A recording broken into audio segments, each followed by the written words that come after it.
We are live and welcome to Elmo's World Podcast. This is Elmo Adore Jr. and I am with my friend Chuck Talley. Bro, can you introduce yourself? Hey, I'm Chuck Talley. Um, in the context of this podcast, I'm an atheist. Um, so I guess you want to know why I am an atheist? Okay. Well, in terms of that, I would basically assume that either you don't see any reason that Um, God exists, well, or let's you see. I've never thought positively about it claim that God does not exist. in So, those which would two be ways your specifically. definition of your atheism? Um, I guess I don't know, maybe a little of both.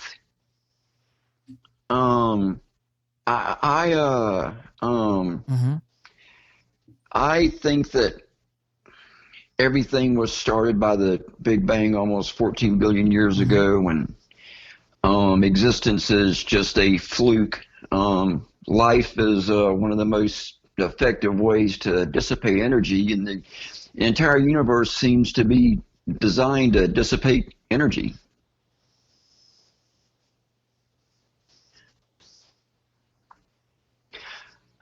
Let me see how I can explain this.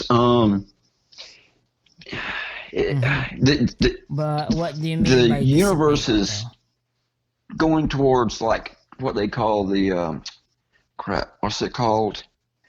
The heat death of the universe, where there's no energy. It's everything's so cold that it's just dead. Um, a lot of things that happen when interactions happen between atoms, a tiny minuscule amount of energy is gone from that, and it seems like everything that the universe does is seems to get rid of energy, and life is actually very effective at getting rid of energy.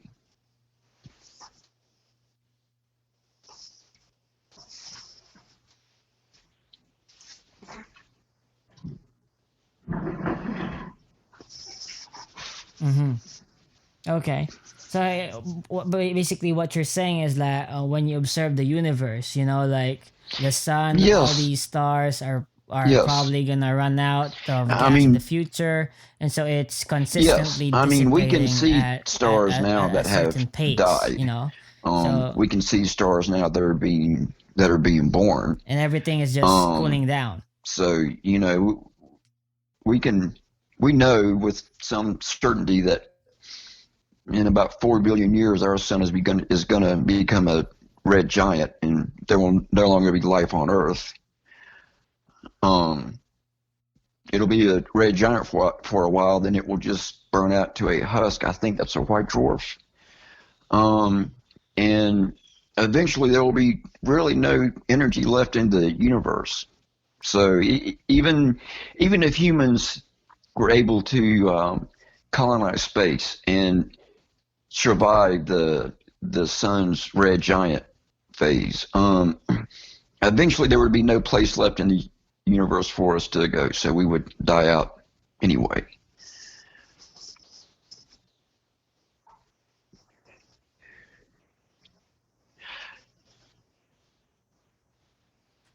Well, I mean, that's one of the reasons. Hmm. So Not just this so is much because it's going to why you end don't believe in God, because the eventually, but universe just is going to because end eventually. um, everything that we can observe seems to be natural. There are lots of things that people used to attribute to the supernatural, and we have figured out that those things are natural. Even things that seem supernatural to us, I think, could have a natural explanation. We just don't understand it yet. For example, something like a ghost. Um, Carl Sagan actually does a good video on this. Imagine what you would look like to the inhabitants of a 2D universe. To them, it would look like you could um, ignore walls and lock doors. They would only be able to see certain parts of you at certain times. To them, it looked like you could just appear and disappear magically. So what if a fourth dimensional being were in this universe? That's what they would look like to us. Um, so I think that everything has a natural explanation. We just may not understand all of it yet.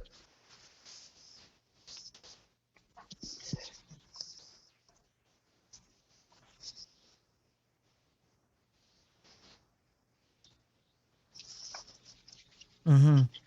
Okay, so in that sense, though, because when you say that we have limited Well, I mean, information, yes, you would be yes. in I no mean, you do position to have actually a good make point. I can't any claim that objectively God prove does that or there does is not no God. exist as well, Carl right? Sagan said Because you have something nothing like, to "We're compare it all to. agnostics and we just lean one way or the other."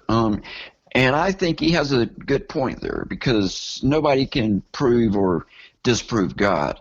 Um, and you know, I could ultimately see myself as being like a deist or something.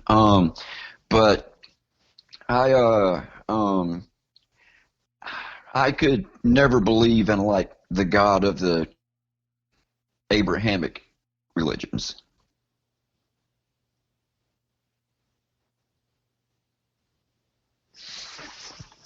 I uh I I don't think the God described in the Bible is benevolent. He wouldn't have to be benevolent if he was God because he's God. Hmm. So that's why I say if I Well, did believe in some kind of being like that, it wouldn't be the one represented in the Bible or really the Abrahamic religions at all.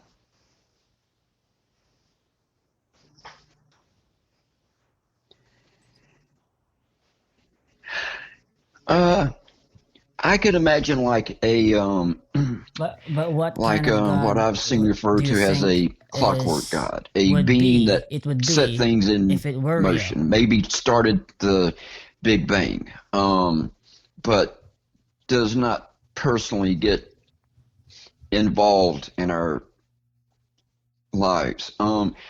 I I don't see any reason to say that, like for example, prayer works because you see decent Christian people suffer every day, and horrible people have good lives sometimes. So I don't see any evidence for that. However, I could see the benefit of praying. I know some people who are very, very religious, and their religion gives them a peace of mind. And, I could see the benefits from that. Mm-hmm. Mm-hmm. So I guess then that in terms of religion, you have no hostile attitude towards it, but in a No. way, you would not believe in it because it seems incoherent to you. It seems missing a lot of things and lacking evidence, right?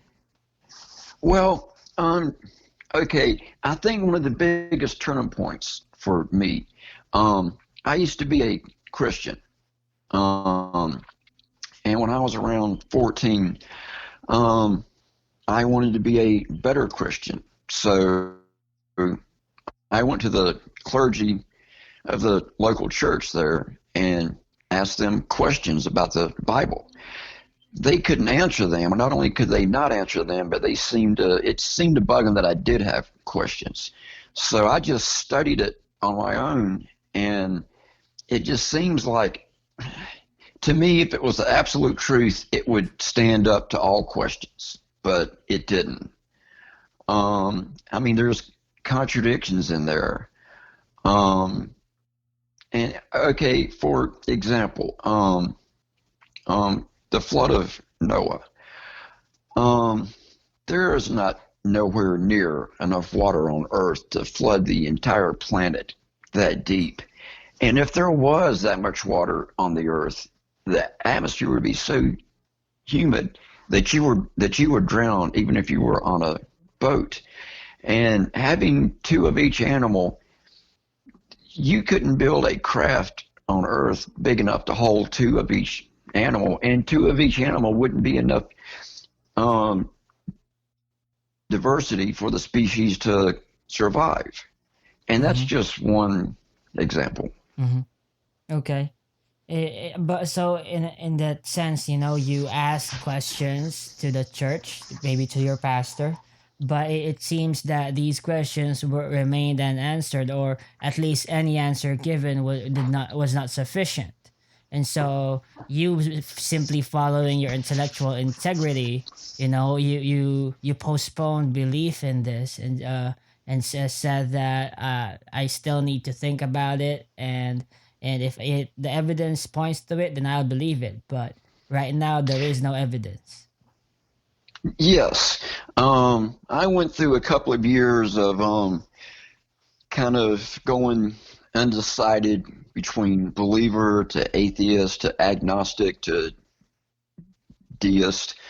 Um, and so it wasn't like I just woke up one day and just said, "Oh, I just don't want to believe in this anymore." It was a it, it it was a journey, Mm-hmm.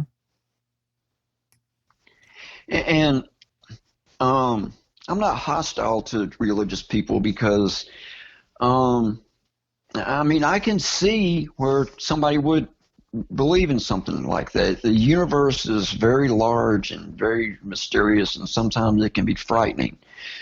So I can see where somebody would believe in something like that. Mm-hmm. Mm-hmm. Okay. Well, but in terms of how you understand how the minds of theists work, why do you think like they feel a spiritual connection with God?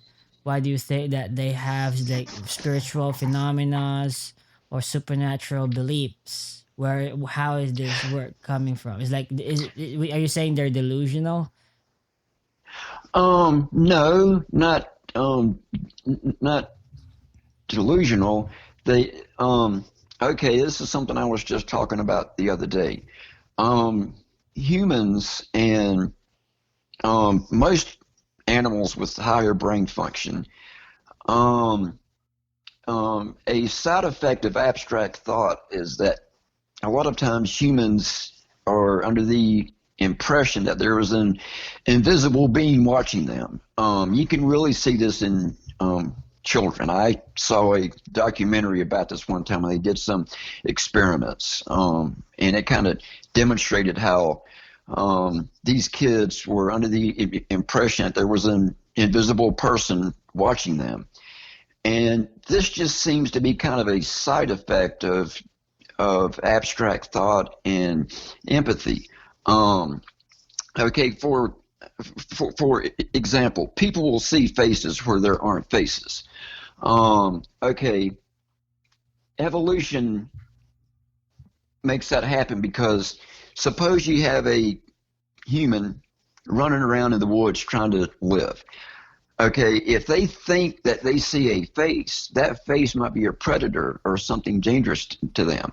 Now, if they think that they see a face and they look and there really is no face there, they're going to be better off than a human that doesn't see a face at all, so is less likely to see a face, so it could be attacked by a predator or something. Um, and so evolution just favors how humans will see a face where there is no face there. So no, I don't think they're delusional. I think it's um, seeing things like that seems to be in our nature. We also um, we we also want to see final causality. You know, everything is caused by something. There has to be a beginning to everything. Um, and so if there's something that we can't see the beginning of it, then we have a tendency to attribute the beginning of it to something. Um, a friend and I were just talking about this the other day. Mm-hmm. What if the Big Bang? Okay, the what if time is a loop and something that happens in the universe creates the Big Bang? Now, to us, that seems impossible because something in the future is causing the beginning. But if time isn't linear, then that would be possible. We just wouldn't be able to see it because time is linear to us.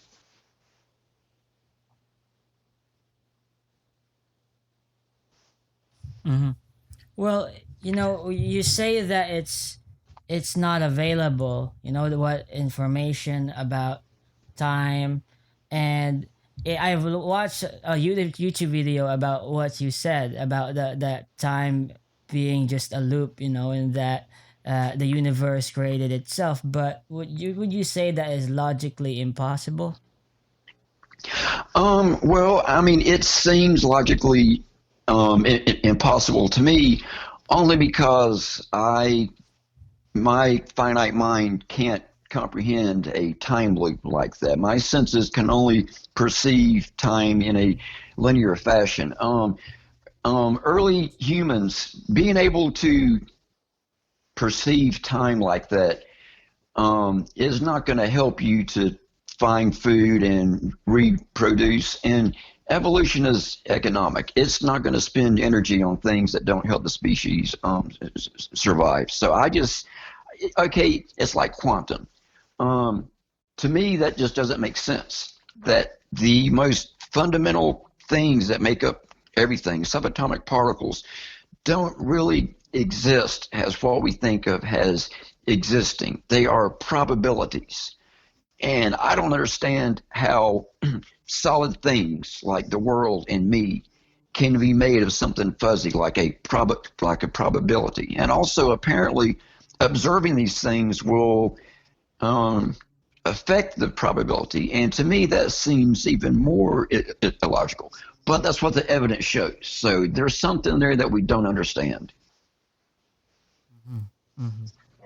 Well, But you know, I so you're saying we that could logic understand it. doesn't work outside of what we know, or You know, what I'm saying is that quantum mechanics and relativity, they seem to contradict each other. Yet we've observed both of them. So we don't understand the connection. Um, but there has to be a connection there because we know that we're made of atoms, and we know that atoms are made of subatomic particles, and we know that subatomic particles exist as probabilities instead of solid things, as what we think of as solid. Um, so there is there has to be a connection there. We just don't understand it. We really didn't understand gravity until Einstein came along. Um, Newton put forth the laws of the universe, and people accepted that. And even though some things didn't quite match up, it matched up enough for us to use this formula to do various things. And then Einstein came along with this different theory, and it immediately everything was changed. All these things that didn't quite line up with Newton, they lined up with Einstein. And every now and again, you'll hear about another experiment or something that confirms what Einstein predicted it would be. So it's possible that, as a matter of fact, it's probable that one day somebody is going to come along and have an intuitive leap about physics and quantum and figure out how they work together. hmm. Hmm. Okay, so when you say that though, it seems that you're just saying that we don't know if logic is actually true for the whole of the universe, but as long as it's useful to us evolved creatures, we're just gonna use logic in how we interpret it, right? Well, I mean, I wouldn't say that it's illogical. I would just say that we don't understand the logic. To me, if it exists, if it's a fundamental part of the universe, then there's logic in there. Even if I don't understand it, there has to be logic in there. Mm-hmm. Mm-hmm. So I could say then that what you're saying is that if you look at logic, clearly, that there would be more logical rules inside of every logical statement, so in a way that it expands, what it means to be logical. Well, yes, if we could figure out um, the connection between quantum and physics, then a lot of things that don't make sense to us would seem perfectly logical then. There were things about gravity that didn't make sense. Then Einstein came along and it makes perfect sense now. So, yes, I believe that if somebody discovers that, then yes, things will make sense to us. Okay, cool. Well, when we could dive deep into that though, but it will probably take us a long time. But I want to go back Yeah. to my the what it means to live a life without God. I don't want to say godless, but like Okay. what is it Okay. to live that way? Like what is your Okay. meaning? What is your purpose? Why do you live? Um, I have no ultimate purpose. The universe would be effectively the same if I was never born, or if I lived for 1,000 years, or if I died right now. But I have my own personal purpose that matters to me. Doesn't matter to the world at large. It's not going to matter to the universe, but it matters to me. How can you say that it matters to you though, when you are also Well, just part of the universe that is meaningless? What makes you well, something that can give meaning? well, I can't give meaning. I had just decided for myself my own subjective meaning. Um, yeah, I believe that my existence is a fluke. There's no ultimate reason for me being here, but I'm going to enjoy the time that I have here um, without hurting anybody else. I have a daughter who loves me very much, and she recently had a son, and I want for them to be okay and happy. So that gives me meaning, and that's my own personal meaning. Somebody on the other side of the world, somebody on another planet, if there's life out there, which I think there is, something could happen to Megan or Kai tomorrow. It would make no difference to them one way or the other, but it would be my entire world. So my meaning is entirely subjective. Okay, but that seems very questionable how you put it, because you put into question others' fates, like how they believe that God is real and stuff.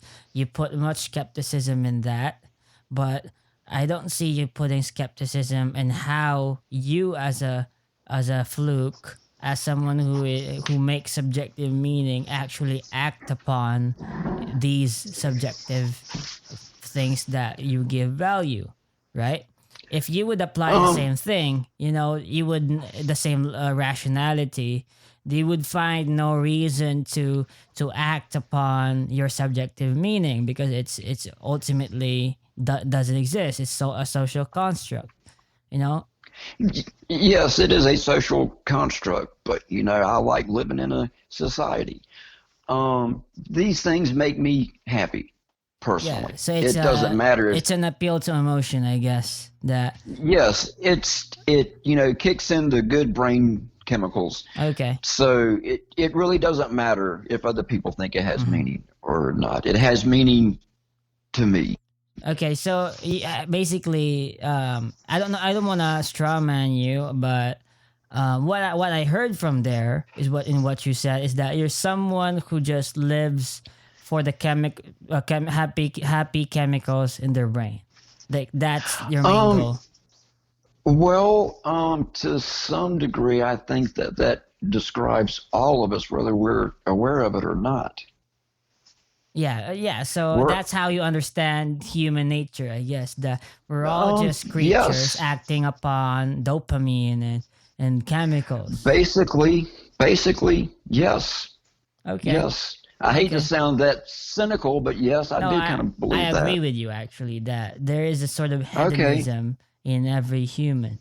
You know, it I would say it's designed, but I wouldn't say Well, that we're not. You know, it is part of human nature. but I am of the opinion that you have to have enough rationale to find the line between hedonism and self destruction. Like for example, doing drugs would make me happy. Doing morphine or something would just buzz me to the top of the world, would just make me all warm and fuzzy and happy. But there are negative side effects from it. So I don't do that because there are negatives to it. Ultimately, my daughter and grandson, who I love very much, could suffer from me doing that. So I choose to not do that, if nothing else, for their sake. So yeah, you have to have enough awareness and insight to know what forms of hedonism are going to hurt other people and not do that. Mm-hmm. Mm-hmm. Yeah, okay, you could say that, but what I said earlier was that when you apply the same skepticism you have for why you should believe in God, you know, apply it to why you should believe, why you should want to have good chemicals in your brain. You know, why should you pursue this path? Why not just end your life? You know, when you apply the same skepticism, I would think that you're being inconsistent. Okay, well, I don't end this life because I enjoy it.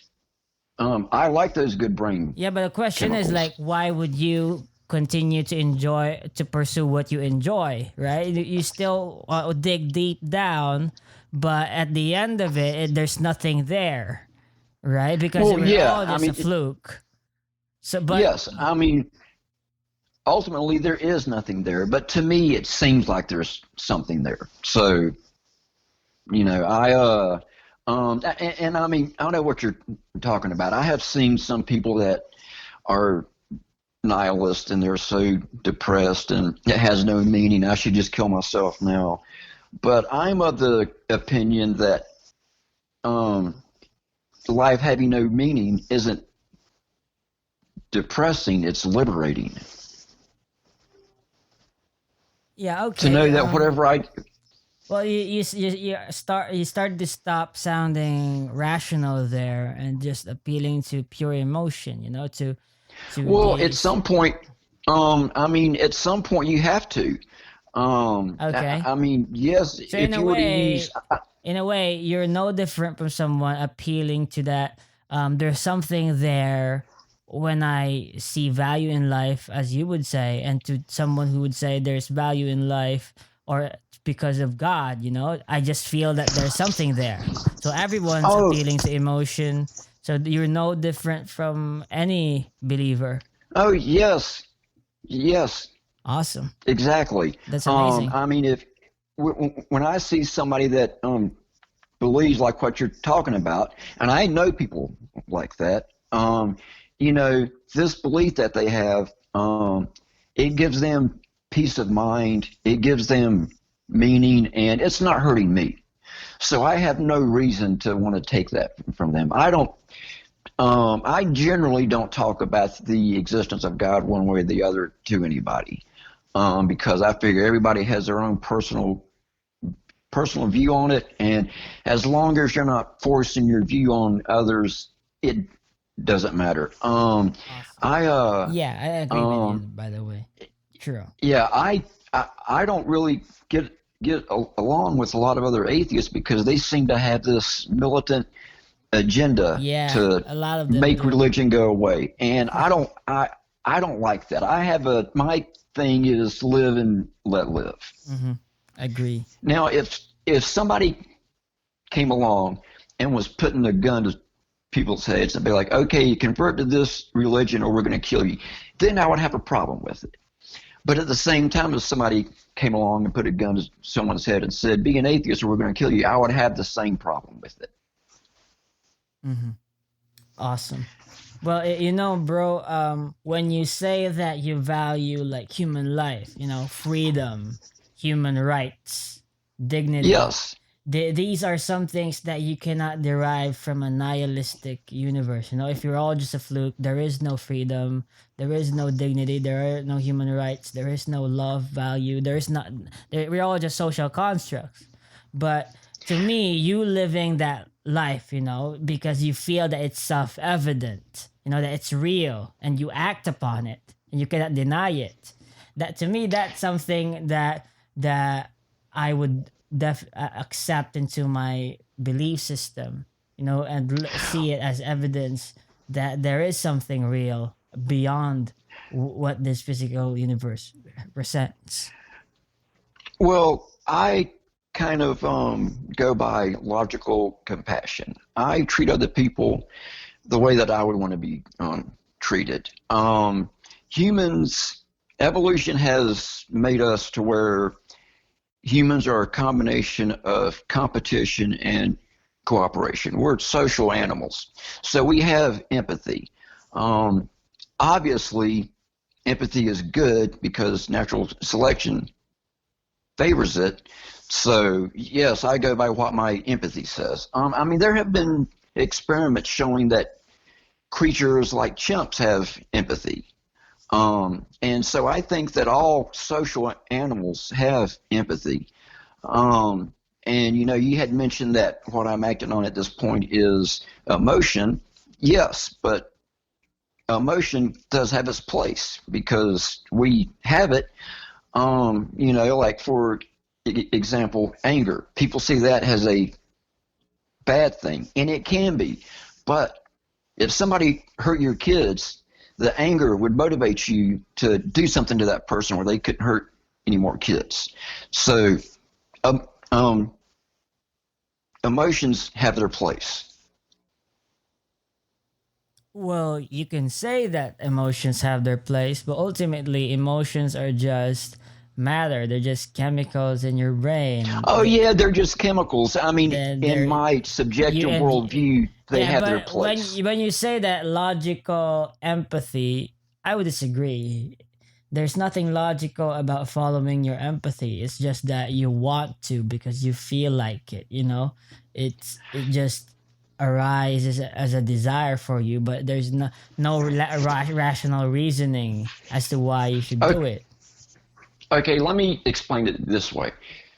If I see a person or an animal um, suffering, I can feel that. It makes me feel, you know, I can, you know, I'll cringe and back away, and you know, I'll you know, be overwhelmed with awful thoughts about that could happen to me, and I don't like that. So I'm not going to do things to hurt other people because it has a negative effect on me. If nothing else, that's why I don't do it. Um, Let me ask you something. Would you Do you think that people would go out and commit atrocities if they didn't believe in God? Not really. I think people have subjective moral values. Even if they don't believe in God, I think they could make their own sense of what is right or wrong. And you know, there's also this to think about.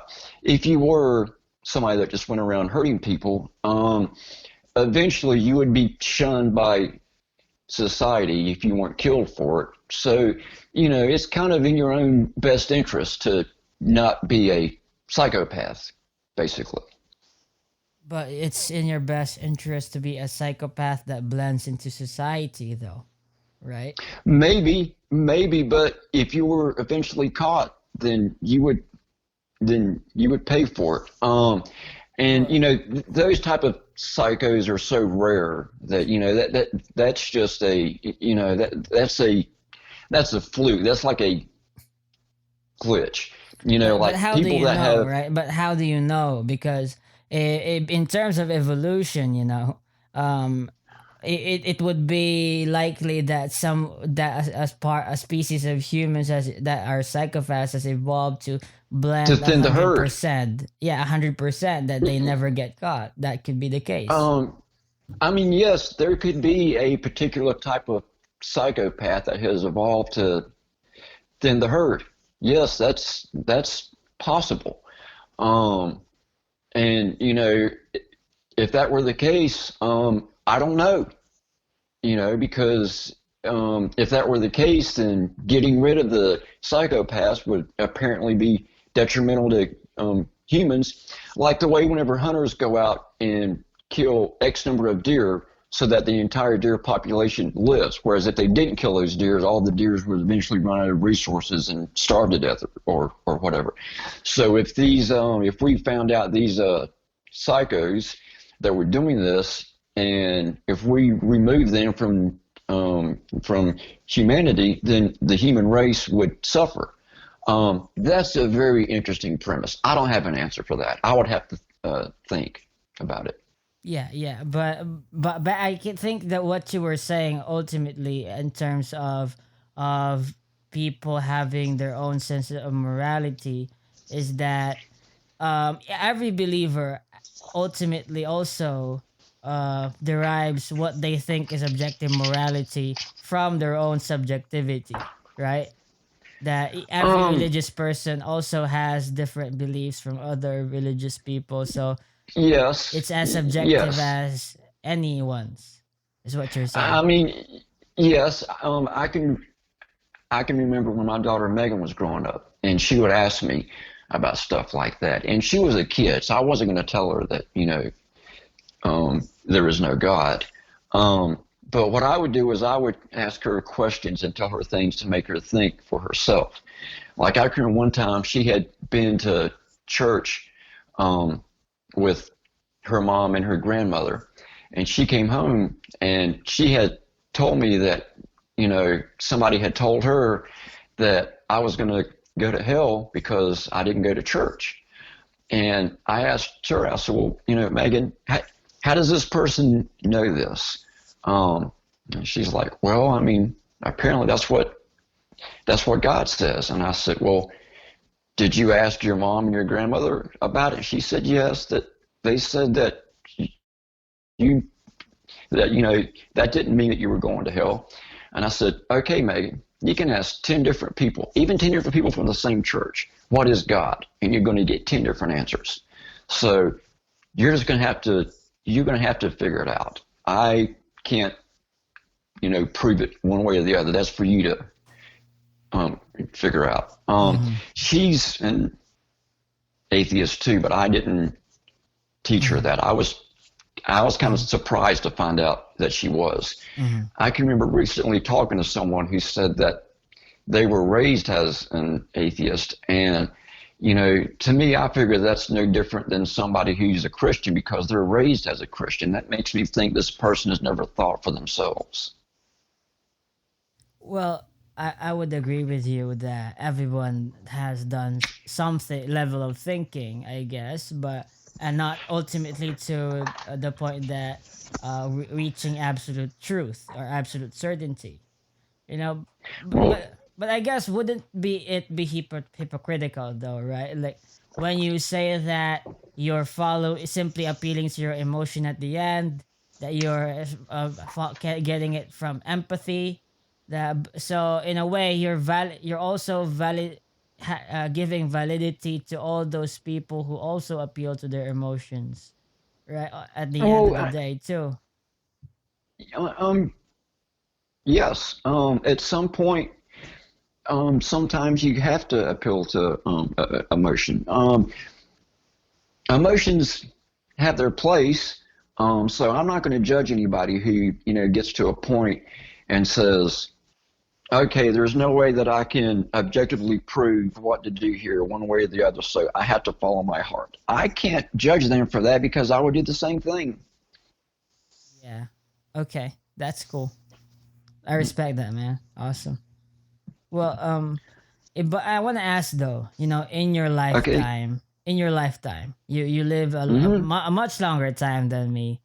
Why have you not encountered any spiritual experience or found truth in any religion r- right now?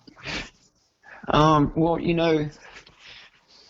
okay. Well, like I said, it was in high school when I pretty much went through this transition from Christian to agnostic deist to atheist. And at one point in my mid 20s, I did try religion again, just, under the premise, I need to give it a fair shot. Maybe I'm missing something. Um, and the only answer I can give you to that, and this is going to be an unsatisfactory answer, but it's the only answer that I have. It just doesn't ring true to me. I just, in the depth of my heart, I just feel like I'm talking to an imaginary person. Mm-hmm. Okay. But how do you know that it's actually more than that? When you postpone belief in it. Yeah. Have you tried it with full determination to know the truth about it? Oh, yes. Whenever I went at it when I was about 25 or 26, I really, really went at it. I made an effort you know, um, to suspend my bias and accept whatever happens as it happens. Take it for what it is, not, say, well, this can't be right because this, or this has to be right because of that, but just to try to be open about it. And I would say that I spent maybe 3 years doing that. And I never felt like there was any um, connection to a higher power. And I've heard religious people say, well, you can tell when it's God, you can feel it. Um, and, I can, you know, I can see where if somebody felt something, it wouldn't matter if it was true or not. If they felt it, they were going to go by it. Reminds me of something interesting that I saw. There was an experiment done one time, and this experiment was never really verified or whatever. But this guy made like a helmet that you would put on people and say it was for sensory deprivation. And some of these people, he would cut on a magnet at one part of the helmet, and when he did, these people would have visions or a religious experience. I saw some video of these people, but like I said, this experiment was never verified as far as I know. But I've heard of similar things like that. It's just like I know people who do psychedelic drugs, and they say that they have seen beings while under the influence of these drugs, and that to them these beings seem just as real as anything that they see, otherwise. Mm-hmm. I think we just don't understand the human brain. Mm-hmm. It's very interesting that we use the human brain to try to understand the human brain, and we still can't figure it out. It's like we're keeping secrets from ourselves. Awesome. Okay. Interesting. So, but that's just what you think, though, right? That ultimately it could be otherwise. I mean, yes, ultimately it could, because I can't prove anything one way or the other. So yes, ultimately it could be different. Have you heard of Pascal's wager? Yeah, I have. Okay, I've had some of my Christian friends present me with that, and my response to that is, okay, let's say that when you die or when the world ends or something, then yes, there is a God. But instead of it being God and Jesus, it's Allah and Muhammad. And he says, gee, look, I gave you this book. I gave you all the information that you needed, but you chose to go with this other false God. So it's, eternal damnation for you. That's why I say that if I did ever believe in some kind of being, I couldn't believe in the God of any of the religions like that. Do you believe in hell? Sort of, but not the classical hell. Okay. Okay, that's one of the problems that I have with the way that heaven and hell are described. And this is what I've asked some people. Okay, suppose you die and you go to heaven, and you're in heaven, and you go around and meeting all your friends and family that had died, and then you notice that there's somebody not there, somebody that you loved a lot, somebody that was very dear to you, and you see that they're not up there in heaven. So you know that if they're not in heaven, there's only one place that they can be. So are you really going to be able to spend eternity in bliss knowing that somebody dear to you is being tortured forever? Well, in that case, though, I would already be enlightened, and I have this full understanding that that the person I love chose to be in hell and not in heaven with me. So I would respect their choice ultimately as well. No, they didn't. They didn't choose to be in hell. They just But weren't I think they would. religious. I think they I think to someone in hell, heaven would be the hell. They wouldn't stand God's divinity, God's awesomeness, God's love. They wouldn't accept it, even if they were given a choice again. Well, I mean, under that definition of heaven and hell, that could be. If you don't see hell as a place of eternal suffering, but just a place that's not heaven, then I could kind of see that. Like something that I've thought about is, according to the Bible, um, you could have someone that is a very kind person that just, has never hurt anybody and does good, but they just didn't believe in God. They weren't like an active militant anti-theist atheist. They just didn't see it. They would be in the same hell as somebody like Hitler. And, you know, to me, that seems a bit much. That seems unfair. And I've had people say, well, you're trying to guess the mind of God, and you can't fathom the mind of God. And I mean, yeah, I guess if there was a God, I couldn't fathom his mind. But if he is the benevolent God that loves everybody, and I don't understand what to me looks like atrocities, if he really wants me, why doesn't he give me some kind of answer? Hmm.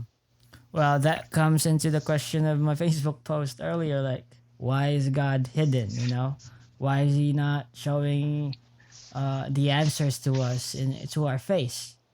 And it's a really important question, I think. I mean, yes,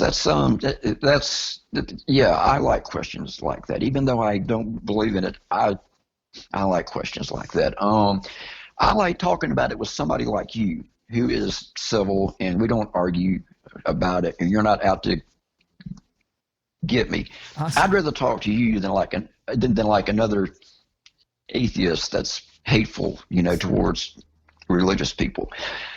As a Yeah. matter of fact, if somebody sends me a friend request on Facebook, if they say on their bio or something that they are an atheist, I probably won't accept it, because somebody that announces it like that, they tend to be hostile. They're Yeah. confrontational, and I Yeah. and I'm just not like that. Yeah, I would understand. But I do know a lot of them who are also awesome people. So, um, Oh yeah, mhm. yeah, yeah. There are definitely some nice ones. For example, I live in the Bible Belt, the South. It's a very Christian area. So um, most of the people that I know, I, I, I know very, very few people that I would call a fundamentalist. But most of the people that I know, if you ask them, do they believe in God? They're going to say yes. So living here my whole life, I generally just don't bring it up. Mhm. Well, well, I think that people don't bring it up because it's a very sensitive topic. You know, it brings emotions to the table, and Yeah. brings a fight, and people sometimes are toxic. You know, they just can't have that kind of Yes. conversation, and it's sad. You know, Yes.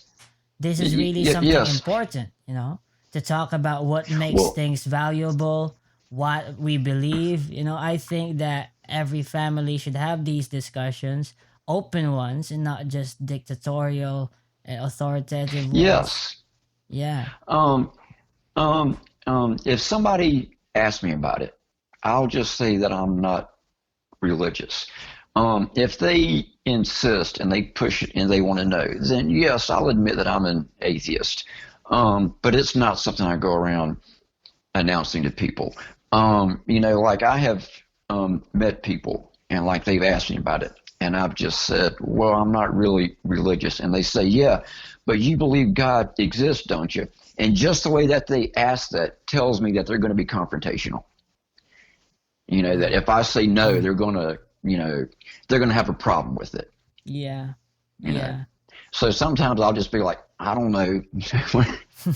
I'm not a very confrontational person. Well, I'm someone who promotes this kind of conversation, that we can talk about really sensitive topics and not want to kill each other after. And I've talked to a Yes. lot of different people, like extremists, fundamentalists, atheists who are really hostile. But at the end, we have an agreement that you do you, I do me, and it's a good conversation. And I learn from you, Yes. and you might learn from me. If we have a Yes. society like that, it would be a whole lot better. Oh, yes. Yes. Yeah. I wish we could have civil conversations about politics. Mm. Yeah. If there's Well, anything more cantankerous than religion, it's politics is a politics. different thing, man. Like that people will fight for that, like even Oh, yeah. beat you up for that if they if Yep. you yeah. Oh, yeah. Yeah. That's another subject that I used to talk to people about it, but I don't anymore. Mm-hmm, mm-hmm, I just don't have the emotional mm-hmm. energy to get yelled at by everybody. Well, I'm also trying to get more discussions on this podcast about politics too. But right now, Okay. I'm not interested to talk about Trump. And that's just Okay. a tired topic. Maybe one day, Okay. but Yes.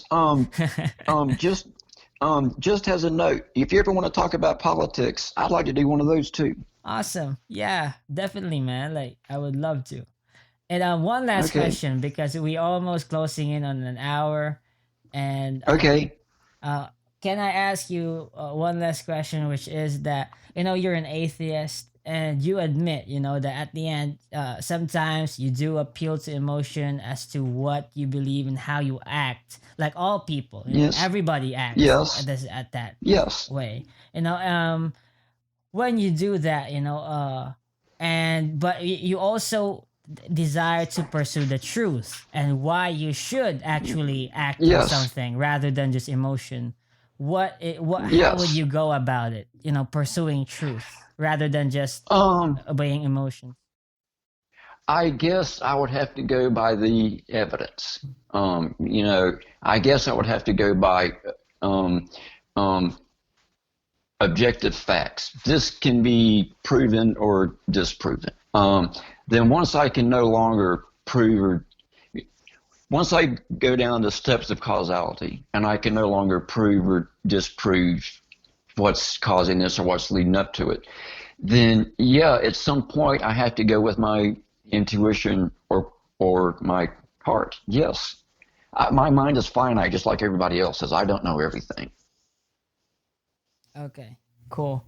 Well, bro, thank you so much for your time. It's been really interesting, and this is, I think, the kind of conversation that everyone should have. Just civil Oh yeah, and just talking. yeah, yeah. Okay, cool, Well, cool. well, to me right now it's 2 a.m. It is Oh it's wow. been really fun. Well, but thank you for your time. It's been awesome. Okay, well, thanks for having me. Yeah.